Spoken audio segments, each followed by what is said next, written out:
It's time to get ready for school. So ito yung ginamit ko. This is what I'm gonna use for Kira's hair.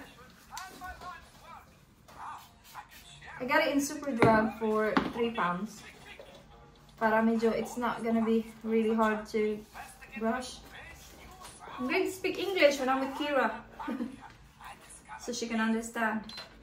Isn't it, Bob? So what do you want me to do? High pony. Make it a high pony. Tell them about your friends. Mum, make it a high. I know. Say to them about your friends going to join. Yesterday, I asked Sarah if they phoned, Sharon's mum, and then Sharon's come to Stagecoach, and Sharon's in my group, and then Sharon told Hazal that Sharon's come to Stagecoach, and Hazal is like, I'm going to ask my mum if I can join, and I'm going to ask my mum if I can take you to the Olivia Rodrigo concert that I'm going to. So what time is it now, Bam? It is 8:02. 8:02. Your hair is getting really thick. Sharon's hair is thick. Yeah, she's got long hair, hasn't she? My hair's so cute when it's in a pony. Yeah, it is actually, and then with a little bit of like that. I want to see how cute. It is long. It's only 3 more, isn't it? Yeah. I am going to work today, but it's only for 2.5 hours. But before that, I'm gonna clean the bedroom so I can do the washing as well. It's been a week, so I need to change it today before I go to work, just in case I'm going to work tomorrow. It's not a plan. I'm not supposed to be working, but I feel like I'm going to work. Maybe, we don't know yet. Let's see how I feel later. Guys, do you think my hair can fit 2 more or 3 more? I think 3 more. Because look, 1, 2, 3, 4, 5. I've got brown teeth. No, just in case, then I don't need to go back again. Yeah, just in case my hair is way too long. Yeah. No, that's okay, Bob, that's enough. Oh, let me do my fringe. So grandma is coming to pick you up? Yeah. So her grandma is coming to pick her up and drop her to school. Let's do the other one. I think last one, Bob. There you are. Can I see? Yeah. Oh no. Sorry, guys.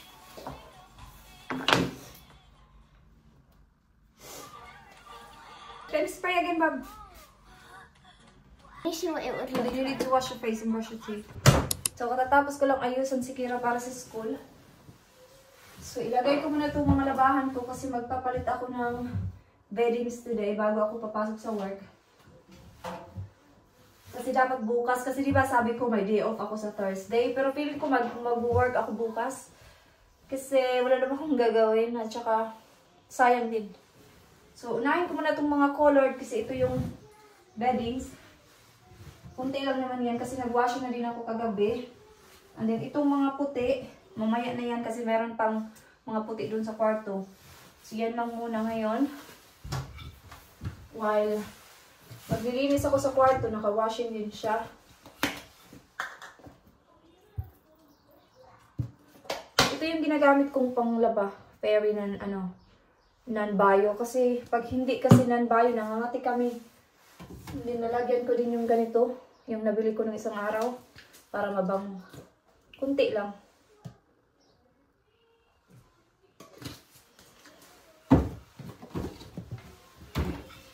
Itong softener. I-on ko siya ng mga an hour and 7.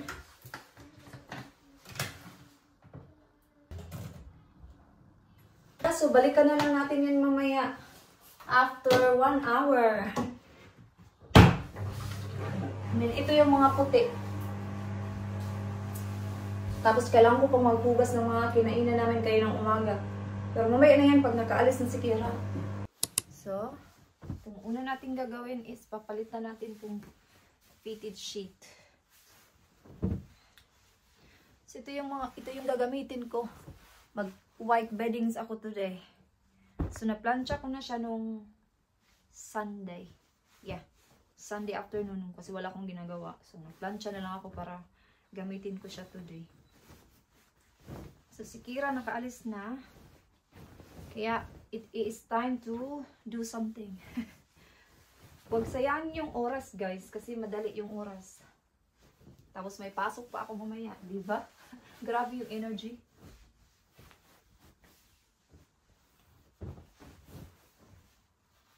Tapos mag-vacuum tayo dito sa kwarto. Ulit-ulit na lang yung ginagawa ko kasi ito naman talaga yung daily routine ko pag wala akong pasok.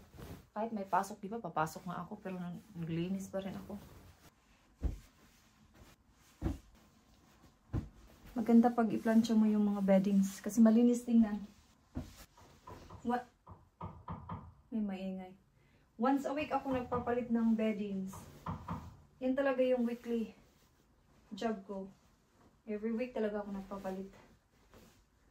1 week na siya nung Sunday actually. Pero nabusy kasi kami nung Sunday. Kaya hindi ko siya napalitan. Ngayon lang. So, ang masarap matulog pag bago yung beddings. Mabango, malinis. Ma-feel mo talagang malinis ba? Bango. Kailangan ko na ding mag-ipon para sa aking LBC. Yung mga beddings namin na dati. I mean, hindi pa naman dati. Mga last year ko lang yung iba binili. Ilagay ko na din siya. Kasi may binili ako sa H&M kaninang umaga. Papakita ko sa inyo maybe sa Sabado nandito na yun. Umaga pa, magna 9 pa lang. So marami pa akong magawa bago ako papasok sa work. Okay. Tapos na, napalitan ko na siya guys. So ngayon is magpunas-punas lang muna ako. Gamit itong Mami Biastria. Bango talaga nito guys. Pag makauwi ulit ako, bibili ako ng 3 or maybe 4. No? Bango niya kasi para siyang safeguard, ganun. Parang basta fresh. So maglinis tayo dun sa kabilang side. Gusto ko na siyang kunin ito. Tanggalin ko na kaya to. Hindi ko na to ginagamit eh. Yeah, itapon ko na to siya. Ano lang siya ba? Alikabok lang.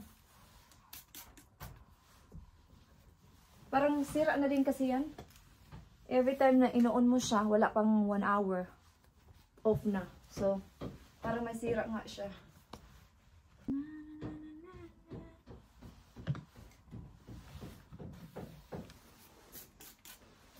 Meron ako ditong Santo Niño, oh. At saka yung Mama Mary. Diyan ko sila nilalagay. Matagal na yan, mga 2 years na ata yan dito. Pero yung ito, binigay ito sa akin ni mother-in-law. Tapos itong Santo Niño galing yan sa Pinas. Dinala ko nung umuwi kami last time. Hindi yung ngayon na pag-uwi ko last time. Last time siya. Tapos na, so itapon na natin ito.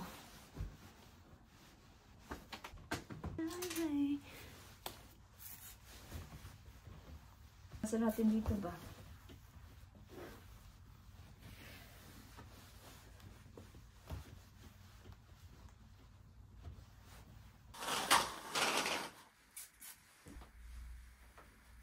Nilinisan ko na to bago ako umuwi. Sa Pinas ba? So hindi siya masyadong malikabok. Kasi naglinis din ako din isang araw, diba? Hindi ko lang siya pinakita na naglinis ako dito ang side na to.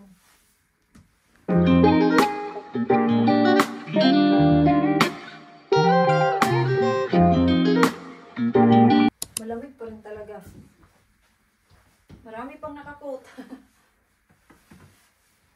Diba?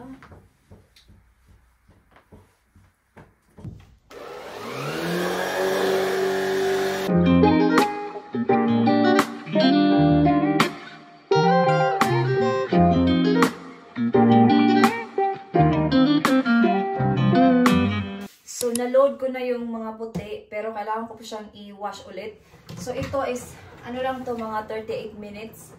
And then, i-wash ko siya ulit. Yun na talaga yung walang bleach. Dapat isasali ko tong monkey na to. Alam nyo ba, itong monkey na to, she had this one when she was 2 years old. Binigay ito ni Dib sa kanya nung, 2nd birthday. Nung una, ayaw niya talaga nito. Like, ayaw niya. But after, I think after how many weeks, ito na yung favorite niya hanggang ngayon. So, kahit saan man kami guys pumunta, dapat dala niya talaga to kahit saan.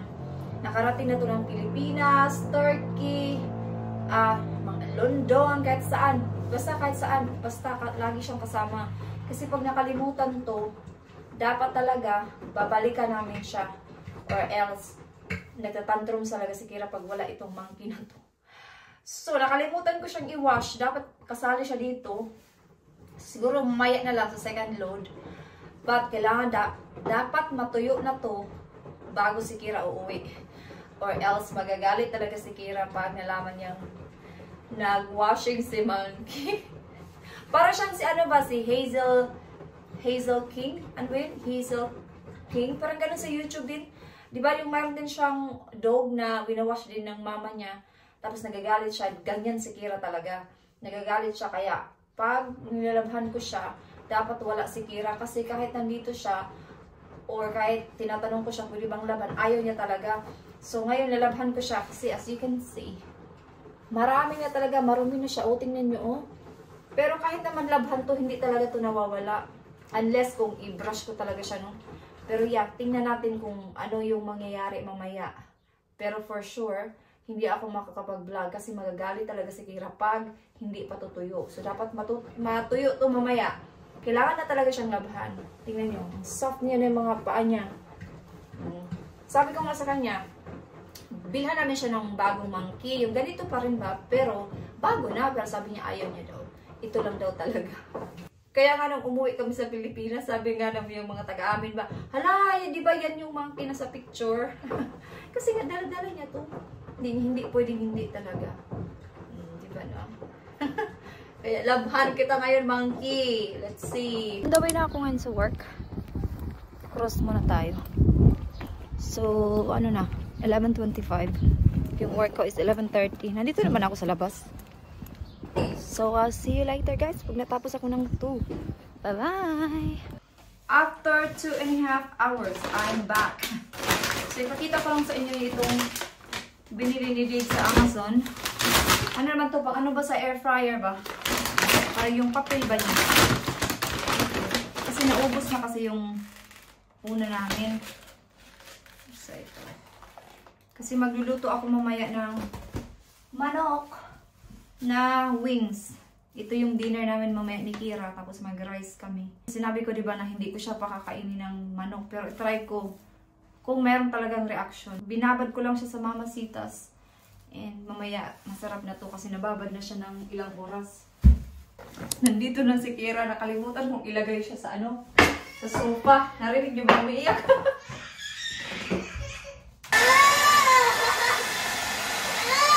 Hi everyone! Gabi na. As you can see sa labas, oh, medyo dark na. So, hindi na ako nakapag-vlog kanina kasi na-busy na ako, guys. And yung dinner namin, yun nga, yung chicken wings, tapos rice, yun yung dinner namin dalawa ni Kira. Tapos si Dave, ginawan ko siya ng salad, baked potato, at saka yung chicken. Yun yung dinner niya. Tapos, naligo kaming dalawa ni Kira. Nagsabay na kaming dalawa. Tapos, nag-assignment kami ng math. Alam niyo naman yung math, pero syempre gusto ko pa din tingnan kung tama ba yung mga answer niya. So far, okay naman. Medyo konti lang yung turo ko ba kasi parang may idea na din siya. Tapos, ngayon nag-skincare na lang ako. Yeah. And then, maaga pa naman, mag-8 pa lang. And, maaga akong mag-relax kasi manood pa ako ng mga YouTube. Tapos i-edit ko pa tong vlog na to para ma-upload ko siya sa Friday. Yeah, yun yung gagawin ko. So yeah, tapos na ako guys. Kunting skincare lang kasi nag-toner naman na ako. Itong aking ginamit pa.